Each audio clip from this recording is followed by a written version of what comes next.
It's not necessary to speculate to death in that sense. We'll get to know. What's up, Mayflower? Hi, everyone. I'm not supposed to be on the phone at work. Did DM get arrested? What for? Well, Mayflower, he got arrested for 3 particular charges, and I'll quote them right now, and I'll read you the breakdown. If Daniel Martel is found guilty and convicted of SA in Nova Scotia or anywhere else in Canada, he would be on the S offender registry, yes. Hold on. So it would be forcible confinement, which comes out of the Canadian Criminal Code, Section 279, Subrule 2. Everyone who, without lawful authority, confines, imprisons, or forcibly seizes another person, also known as an aggravating factor to the charge of SA, we'll call it. And its relevant section primarily is Section 271 of the Canadian Criminal Code, basic sexual assault. More serious forms under Section 272 with weapons, threats, or bodily harm, and Section 273, aggravated SA. SA is any unwanted sexual touching or act of violating sexual integrity. The punishment, it is a hybrid offense, indictable maximum of 10 years imprisonment or 14 years if the complainant is under 16, with a mandatory minimum of around a year. The summary conviction, maximum 18 months imprisonment for 2 years less a day if under 16, with mandatory minimum of 6 months. More serious variations, which applies to Daniel here. SA with a weapon, threats, or causing bodily harm, Section 272, is indictable only in many cases up to 14 years. Higher minimums if firearms are involved or the victim is under 16. Aggravated SA, indictable up to life imprisonment, involves wounding, maiming, disfigurement, or endangering of life. Just putting them in danger of losing their life. These offenses are serious, often prosecuted as hybrid, which is where the Crown decides indictable versus summary based on severity, and can involve mandatory minimum sentences in cases involving minors or aggravating factors, like weapons or repeat offenses. Convictions frequently include long-term consequences like SOR, the registry, DNA orders, firearm prohibitions, and no contact orders. Daniel, there's recommendation here. If you're facing such charges in Nova Scotia, consult a criminal defense lawyer immediately. Oh, shit. They were doing something in the background, weren't they? Oh, it has nothing to do with Jack and Lily. Well, how did this get on the radar? How did this all of a sudden come up? It has everything to do with everything. Absolutely it does, baby. Mr. Touchy-Feely, Mr. Hands-On.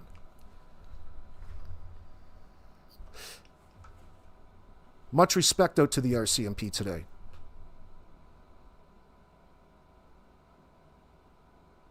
Oh, yeah, Miss K, they're big charges. This is no, this is no bullshit.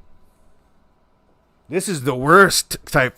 This is what Daniel Martel and everybody were lying so hard for, to cover up this part of Fuckface's private life, which crossed the threshold of criminality a long time ago.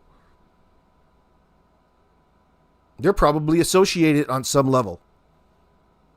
We're still finding all of that out. He's going to be, he's going to be fairly lonely, I would expect, in prison. They're going to keep him separated, protective custody. You're going to be with some people that you're going to really get along with well, Danny. You're not going to have to lie to them about anything.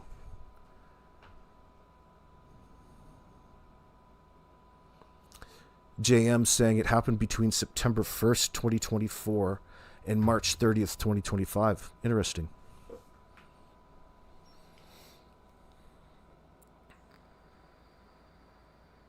Well, there's a story that goes around that involves Hayden or involves somebody else. I don't really want to repeat it. Maybe it has something to do with that. Based off of the information that they've been collecting and interviewing other individuals over this case. Some certain commonalities maybe stuck out to them, and next thing you know, they have all of the reason to press charges and present charges against this fruitcake. Hey, Daniel, you'll have your day in court, buddy. You're going to have your day in court. I can't wait. Yeah, how do you know that, JM? Let us know.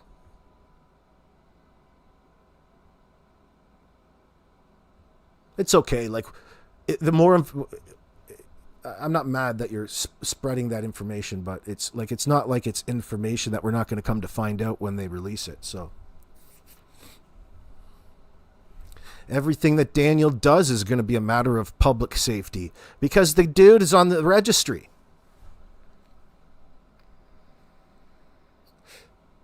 Dude is on the registry. Uh-oh. Jordan, your buddy's on the hook for a crime, bro.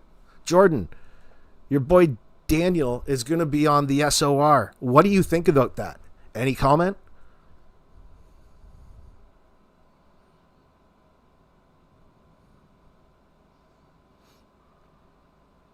No, nobody was mentioning that in my comment section that I know of, Caroline. No, no charges on Daniel's brother. We're talking about Daniel Martel. I have no idea what you're talking about. Yeah, you're not surprised in the least, Mr. Hemme? Why not? What doesn't surprise you about all of this?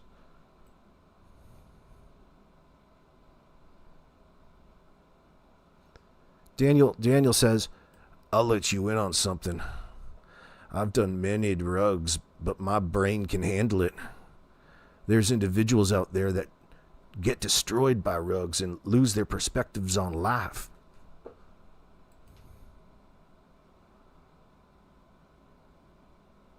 No, babe. I did it every day for many years. What about Mr. Darren Geddes? Maybe he'll be next? I would expect so.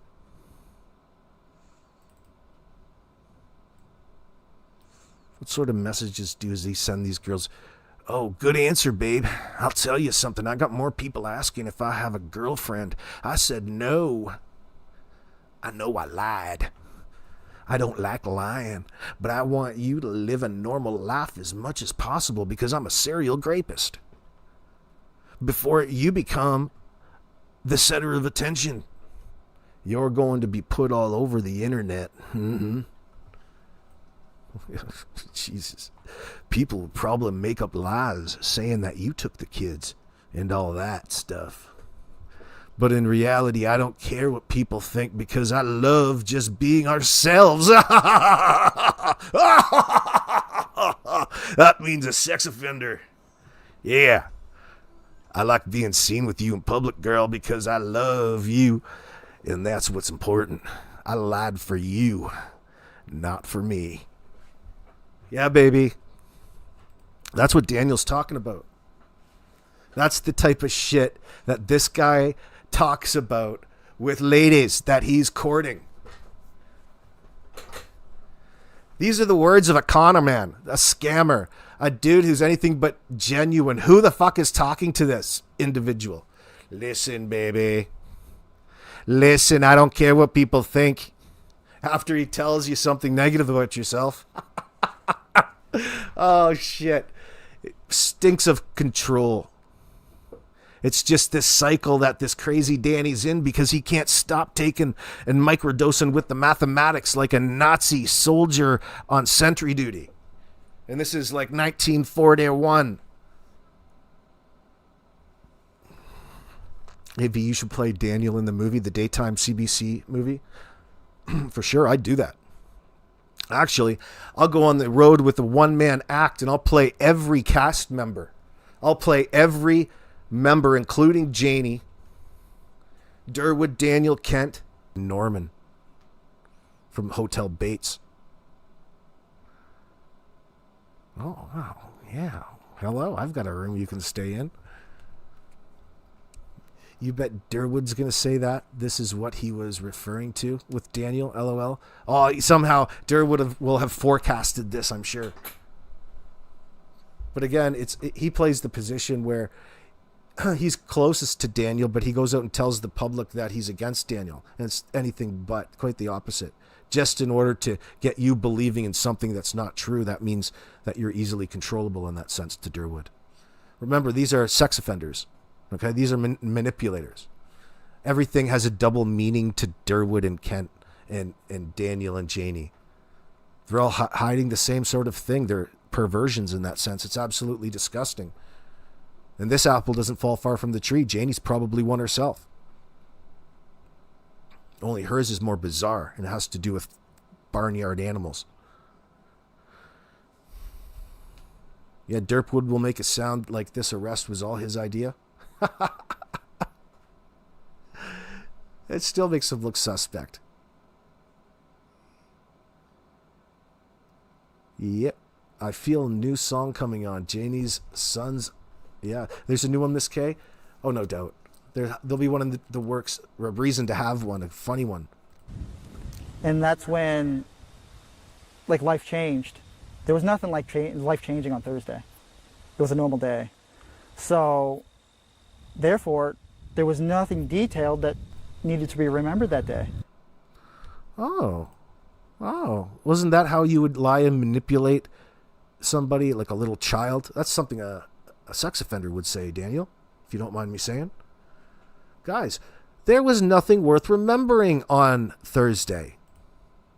It's probably one of my favorite. This is the most epic moments ever for this fruitcake. Oh, let me just explain this away. Hey, Ken, are you listening? Oh. Day. So, therefore, there was nothing detailed that needed to be remembered that day.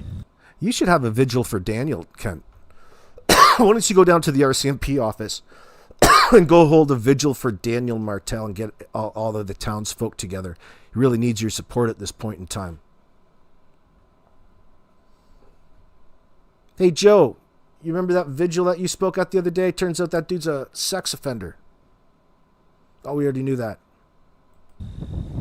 Until Friday morning. So he was mentioning something along the lines of something happened Thursday night, yeah, and your story isn't matching up? Yeah. Well, nothing says I have to avoid, and I'm trying to avoid at all costs that putting and filling in any sort of information in the timeline to Thursday when trying just to straight up convince people that there's nothing worth remembering and everything happened on Friday. That's what's important to this case, that we have absolutely no idea about what happened. But Daniel needs to be there to explain himself away at every step. Well, nothing is any clearer of an indicator than his overall behavior throughout all of this. It's so fucking bad. But still, he forces himself through it. Why? Because it's desperation. He knows he's a sex offender. He's planning on getting caught.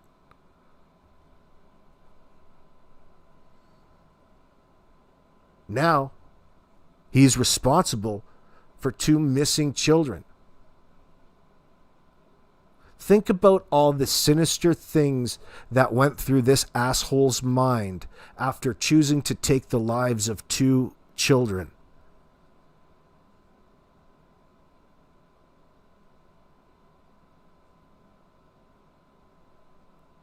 It's not so far of an unrealistic reality like it was, and we had to fight for what people really saw in the beginning, and it wasn't their eyes fooling them. This guy is desperate. And he's in front of the camera with this cockamamie story that didn't happen because he doesn't want to get caught for what it is that he's responsible for.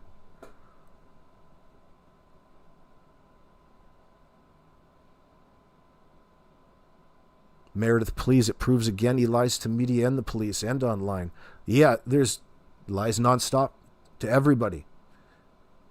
His primary motive for that is to protect his freedom, to cover up what it is that really happened to Jack and Lily.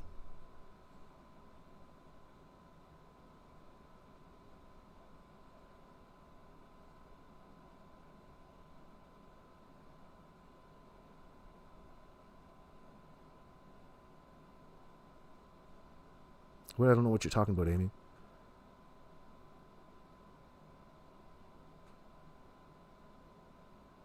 It's far worse to Jack and Lily because it goes. Red rum is more serious than an assault in that sense.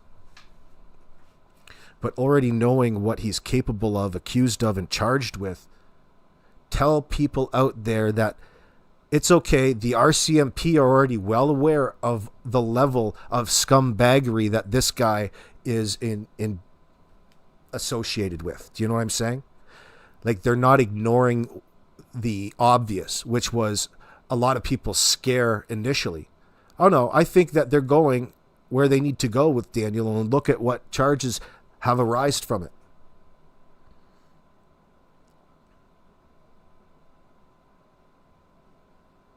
Even the poor kids being exposed to whatever when on in that trailer is ABUSC doesn't even have to be SA.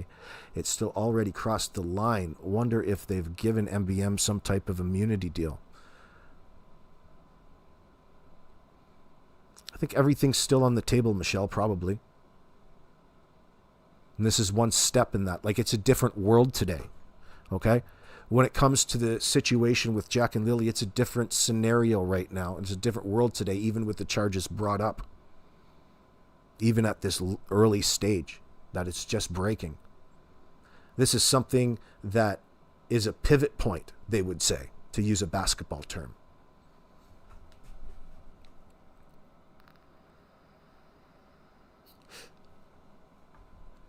Word up, Daphne.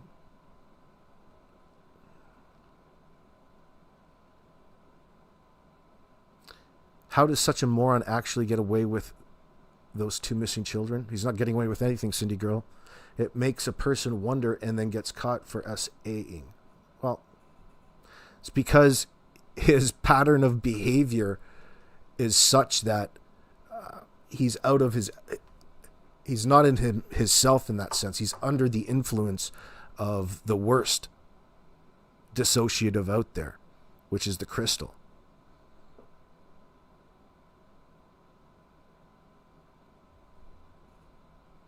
Not just matching, it didn't have enough detail for him, personally. And then that's when I asked him, do you know anything on the case? And he said, not really. I've seen you on the news once. And that kind of alarmed me, or, shocking, because you're having somebody that's trying to get you to admit to something and they don't know any details.